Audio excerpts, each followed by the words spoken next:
विशेषतः ज्या ठिकाणी जिरायत शेतकरी होता, सोयाबीन होतं, त्या ठिकाणी 50,000 रुपयापर्यंत ताबडतोबीनं नुकसान भरपाई पोचवणं, ज्या ठिकाणी बागायत शेतकरी होता तिथं ताबडतोबीनं प्रथम दर्शी तात्काळ मदत म्हणून 1,00,000 रुपये त्यांना मदत करणं, आणि ज्या ठिकाणी आता एसटीचा अपघात झालेला आहे आणि मृत्युमुखी आज काही लोक दुर्दैवाने गेलेली आहेत अमळनेरच्या बसला अपघात होऊन, त्याच पद्धतीनं पुरात देखील फार मोठ्या प्रमाणात मृत्यू झालेले आहेत.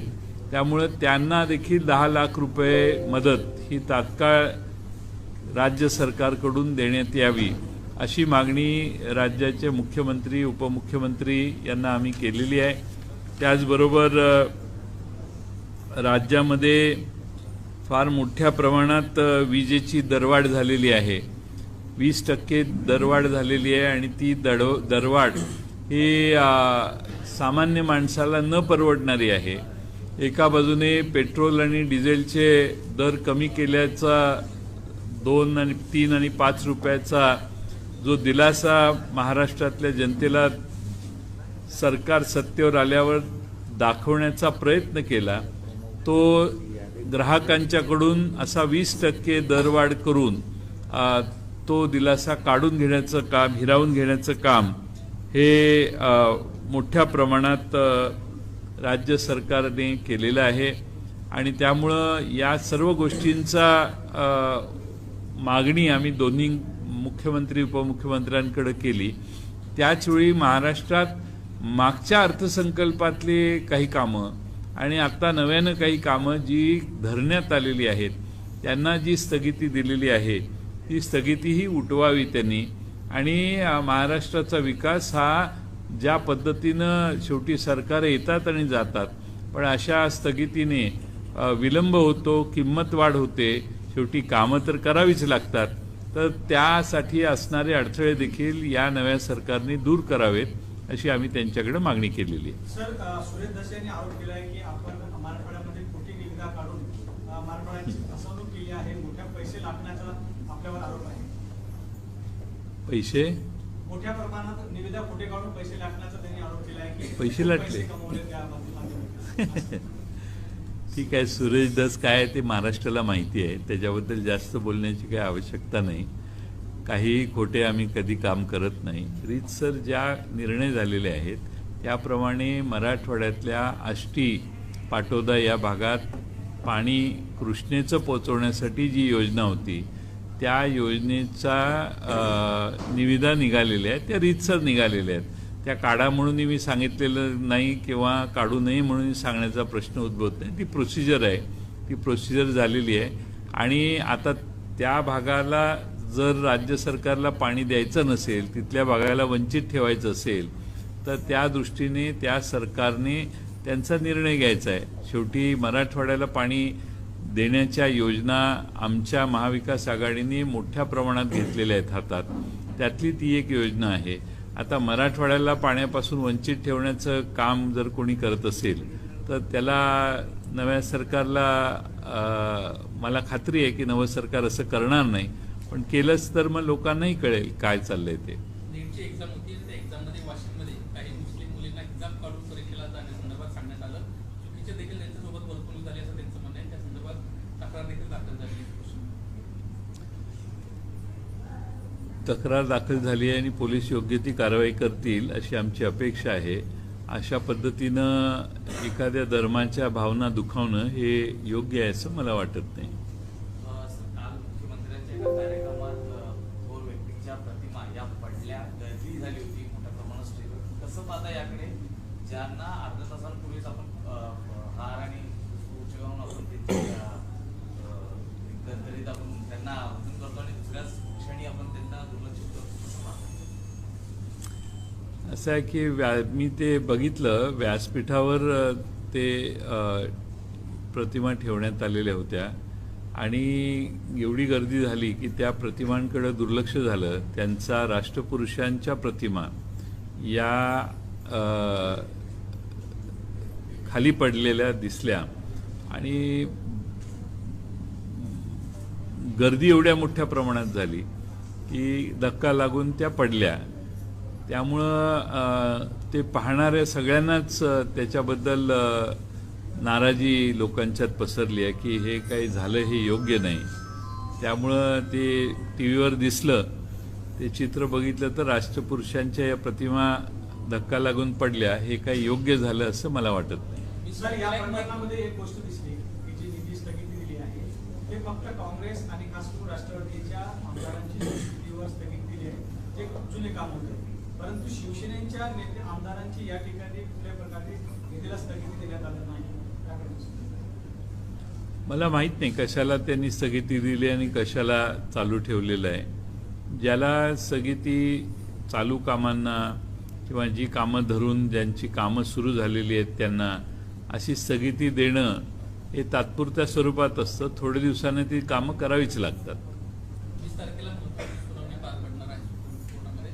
याकडे तुम्ही कसं बघता, कशा पद्धतीने निर्णय अपेक्षित आहे? सुप्रीम कोर्टामध्ये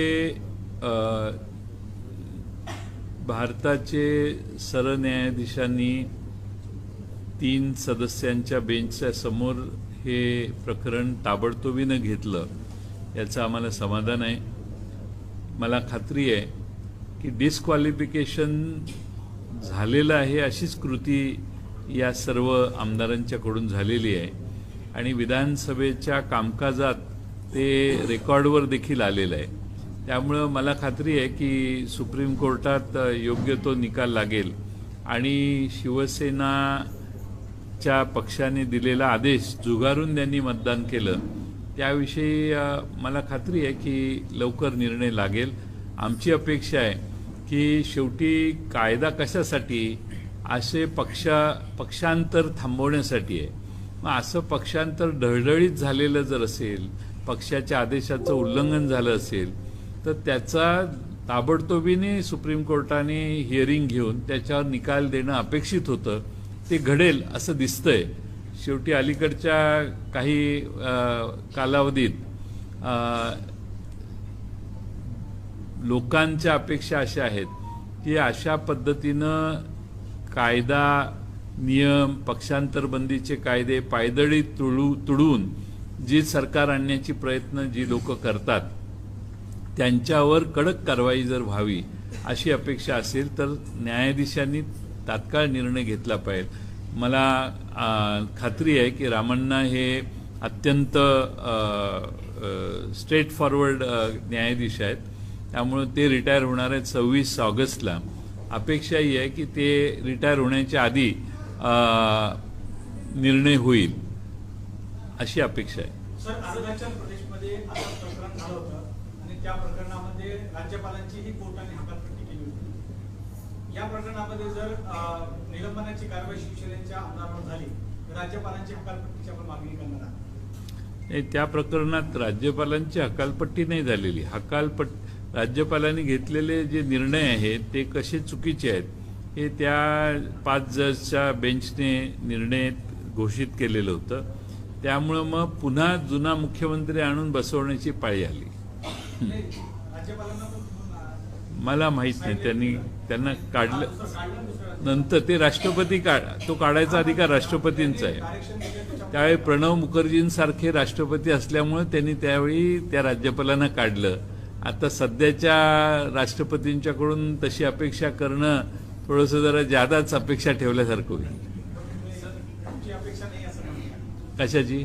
त्यांना हे जर चुकीचे निर्णय निकष लागले आहेत त्या आधारावर त्यांची हकालपट्टी व्हायला पाहिजे. नाही, असं आहे की कोर्टाचा निर्णय लागल्यावर त्यावर बोलणं उचित आहे. आधीच असं होईल तसं होईल आणि मग असं करू असं बोलणं हे बरोबर नाही. सर, महाविकास आघाडीचं सरकार जेव्हा होतं तेव्हा वारंवार भाजप म्हणत होतं की अस्थिर सरकार आहे, परंतु सध्याची स्थिती जर पाहिली तर 2 आठवडे उलटून गेलेले आहेत. मुख्यमंत्री, उपमुख्यमंत्री एवढंच सरकार आहे की एवढंच कॅबिनेट आहे, अजूनही विस्तार झालेला नाही. कसं बघतं त्या ठिकाणी महाराष्ट्रात इकडे प्रश्न सरकारचा विस्तार करणं न करणं हा त्यांचा अधिकार आहे. आम्हाला त्यात काही पडायचं नाही. मला सगळ्यात मोठी समस्या ही वाटते आहे की महाराष्ट्राला अतिवृष्टीने, पुराने, नैसर्गिक संकटाने वेढलेलं असताना मंत्रिमंडळाची संख्या मर्यादित असल्यामुळं फार मोठ्या प्रमाणात महाराष्ट्रातली जनता अडचणीत आहे, संकटात आहे. शेतकरी फार मोठ्या प्रमाणात नुकसानीला तोंड देतोय. फार मोठ्या अतिवृष्टीला आणि पूरहानीमुळं गडचिरोली जिल्हा आहे, नाशिक जिल्ह्यात अतिवृष्टी आहे, कोणता जिल्हा नाही अशी परिस्थिती आहे. आणि त्यावेळी सरकारच अस्तित्वात नाही अशी परिस्थिती आहे. शेवटी मंत्रिमंडळाचा विस्तार करा न करा, पण ह्या अत्यंत संकटाच्या वेळी सरकार जागेवर पाहिजे होतं, ते मला दिसत नाही. राष्ट्रपती पदाची निवडणूक आज पार पडते. किमान उद्या परवा 2 दिवसात ताबडतोब उरलेल्या मंत्र्यांना शपथविधी देऊन कामाला लावावं अशी आमची मुख्यमंत्र्यांच्याकडे मागणी आहे. सर हिंदी में एक तो जो 20 जुलाई को हियरिंग होना है उसका एक अर्जेंसी सामने आता है, क्योंकि अगर ऐसा कोई फैसला आता है कि डिस्क्वालिफिकेशन को अपहोल्ड किया जाए तो सिर्फ महाराष्ट्र के लिए नहीं, ये प्रेसिडेंट बन जाएगा फ्यूचर के लिए. तो इसमें आपकी क्या राय है कि क्या जल्दी हो जाना चाहिए था, या अभी आप कितने समय में ये फैसला अपेक्षित रखते हैं? प्रेसिडेंस तो पहले अरुणाचल के केस में हुआ है, ये कोई नई बात नहीं है. ऐसे जब फ्लोर क्रॉस करते हैं तो डिस्क्वालिफिकेशन के प्रोसीजर से मुझे लगता है कि ये जो 39 विधायक है उनको तो जाना ही पड़ेगा.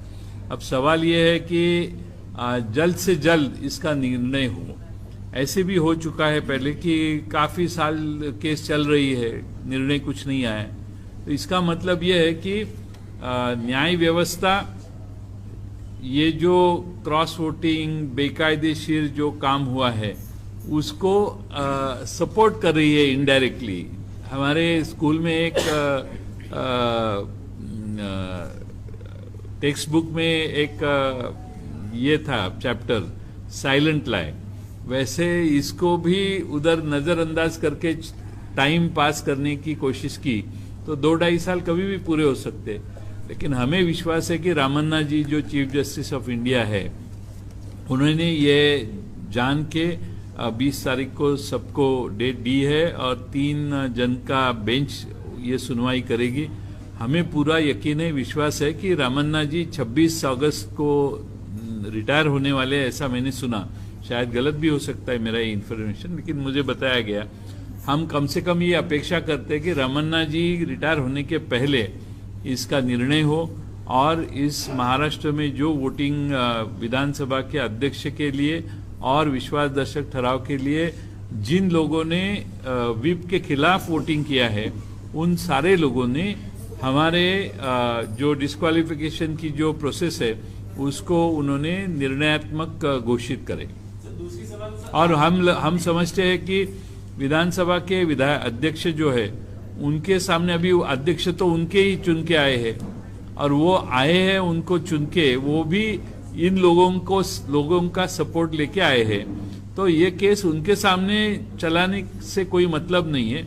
ये केस भी सुप्रीम कोर्ट में ही होनी चाहिए और इसीलिए सुप्रीम कोर्ट में रमन्ना साहब अगर इसके ऊपर विचार करेंगे तो मुझे लगता है कि वहीं इसका निर्णय हो सकता है. सर दूसरी सवाल, आज राष्ट्रपति का चुनाव है, उपराष्ट्रपति का भी चुनाव होने वाला है. ऐसे दावा किया गया है कि 200 लोग महाराष्ट्र से एमएलए जो है वो द्रौपदी मुर्मू जी के लिए वोट करेंगे. तो अगर ये सच होता है, इसका ये भी मतलब निकलता है कि शायद और लोग जो पार्टी का स्टैंड है, क्योंकि यहाँ पे विप नहीं है, वो दूसरे साइड के लिए वोट कर सकते हैं. क्या आपको लगता है ये हो सकता है 200 अगर एमएलए वोट करे और आगे चलकर जो उपराष्ट्रपति का चुनाव है जिसमें शिवसेना का पोजीशन ऑपोजिशन कैंडिडेट के साथ है, उसमें क्या क्रॉस वोटिंग हो सकता है? अब क्या है, आज वोटिंग चालू है. जब वोटिंग चालू है तब इसके ऊपर बयानबाजी करना ठीक नहीं है. हमें पूरा यकीन है कि कांग्रेस और राष्ट्रवादी के और हमारे जो महाविकास आघाड़ी में जो बचे हुए सारे समाजवादी पार्टी हो या अन्य दल है, वो सारे लोगों का सपोर्ट यशवंत सिन्हा जी को रहेगा और इसीलिए वो 200 तक जाने की कोई संभावना नहीं है. फिर भी वो क्लेम करते हैं क्योंकि वो प्रचार का माहौल तैयार करने का तरीका होता है. तो ठीक है, लेकिन जब आप वोट गिनेंगे तब आपको समझ में आएगा ये 140-150 के ऊपर उनको वोट नहीं गिरेंगे. उपराष्ट्रपति चुनाव में शिवसेना का भूमिका है ये है कि वो मार्गरेट आल्वा जी के साथ वोट करेंगे। क्या आपको लगता है उसमें भी जो नंबर्स है? हाँ, हो सकता है, क्योंकि उनके पार्टी में हलचल है। मैं नहीं है ऐसा नहीं कहूँगा, पेपर में जो आप मीडिया में बताते हैं उसके मुताबिक। लेकिन शिवसेना के सारे एमपीज जो है वो पूरी विश्वास के साथ उद्धव जी के साथ अभी भी है, और इसीलिए ज़्यादा कुछ क्रॉस वोटिंग की संभावना मुझे नहीं दिखाई दे रही। तर एकीकडे ह्या सगळ्या गोष्टी घडत असताना राष्ट्रवादीचे जे गुजरातमधले आमदार आहेत त्यांना क्रॉस वोटिंग केले असं त्यांनी स्वतः दावा केलेला आहे। अशाच पद्धतीनं ओडिशामध्ये काँग्रेसच्या एका आमदारांना देखील क्रॉस वोटिंग केल्याची माहिती मिळते। याकडे तुम्ही कसं बघता? असं आहे की याच्यात कुठल्याही पक्षाचा व्हीप नसतो। व्हीप असला तर असं क्रॉस वोटिंग करता येत नाही। व्हीप नाही आहे आणि सगळ्यांना सद्सद्विवेक बुद्धीने मतदान करण्याचा ही संधी असते। त्यामुळे काही इकडं तिकडं होऊ शकतं। काही आदिवासी मुर्मू जी आहेत त्याच्यामुळं त्या पद्धतीनेही काही शेवटी मतदान करताना वेगळी कारणं असू शकतात। त्यामुळे 2-4 मतं इकडे तिकडे होणं हे काय फार धक्कादायक आहे असं मला वाटत नाही। पण त्याचा अर्थ टोटल क्रॉस वोटिंग होईल हे नाही। एखाद दुसरं मत आता गुजरातमध्ये एक मत गेलं, ओरिसामध्ये एक मत गेलं, हे अशा छोट्या गोष्टी काही ठिकाणी झाल्या असतील तर मला ज्ञात नाही आहेत, पण महाराष्ट्रात तसं होण्याची शक्यता नाही आहे।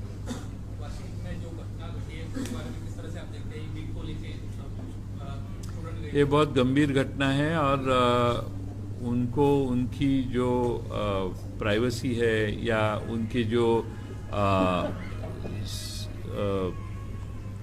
कम्युनिटी के फीलिंग हर्ट जो हो रहे हैं वो गलत है, वो होना नहीं चाहिए था।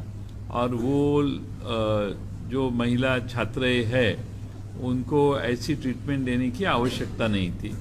अब उनके भावनाओं का भी सम्मान रखने की आवश्यकता है, ऐसे मुझे लगता है। सर, हिंदी में कहना चाहेंगे कि कैबिनेट विस्तार को लेकर एक संशय का माहौल चल रहा है पिछले 3-4 दिनों से महीने लगातार आज कल परसों की बात सुनी, अभी भी स्पष्ट नहीं है कैबिनेट विस्तार में आपके मुताबिक देरी क्यों कर रही है वर्तमान सरकार, और इससे क्या क्या तकलीफें आ रही प्रशासन के स्तर पर? नहीं, ऐसा है कि कैबिनेट विस्तार 2 जन के सीएम डीसीएम जी है, और आगे के मंत्रियों को वैसे तो इसके पहले ही वो विस्तार होना चाहिए था, क्योंकि अभी पिछले 2-4 दिन में महाराष्ट्र में हर जगह फ्लड सिचुएशन निर्माण हुई है। अतिवृष्टि के कारण बहुत बड़े पैमाने पे किसानों का नुकसान है। हमारे महाराष्ट्र में मेरे ख्याल से 104 जन, ये पूर्व पीड़ित लोगों में से 104 जन की मौत भी हो चुकी है। और इसीलिए हमने आज सीएम डीसीएम को जाके मांग भी की कि एक तो जल्द से जल्द इनको मदद राहत कार्य शुरू होना चाहिए, किसानों को उनके कॉम्पेंसेशन इमीडिएट देने चाहिए, और साथ साथ में ये सारी यंत्रणा लगाने के लिए मंत्रियों की उपस्थिति होनी आवश्यक है। हम समझते थे कि मंत्रिमंडल निर्माण होगा तो ये ऐसी जो संकट की समय पे टीम वर्क होने की आवश्यकता है, लेकिन सरकार ने अभी तक विस्तार नहीं किया।